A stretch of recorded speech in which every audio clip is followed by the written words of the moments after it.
As many of you know, oh God, the Tax Cut and Jobs Act passed the Senate today.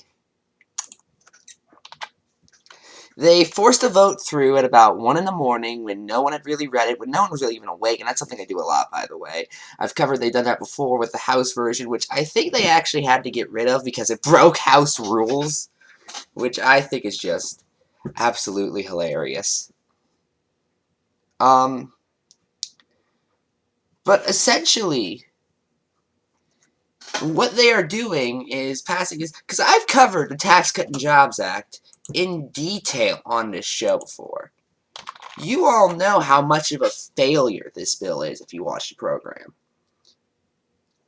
How it's not actually going to cut taxes for anyone but the wealthy.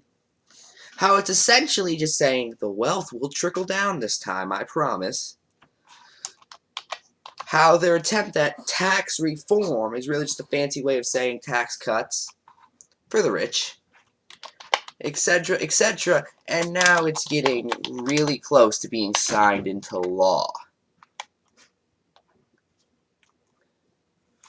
I'll be going into more detail about the overall effects of the bill on tomorrow's show if I do, but you know, even if I don't, which I'm still not entirely sure if I need to, because again, I've gone over this. This isn't even fully a tax bill. They include an Obamacare repeal, and there was a provision of the bill that defined the start of life at conception. Essentially, they also stuck in an abortion ban. It's every single thing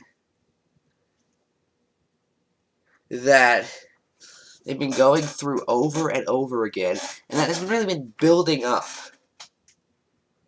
for the past several months now.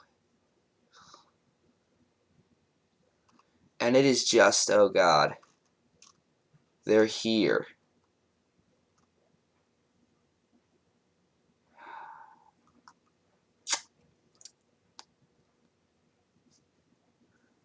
I'm Ephrom, and good night.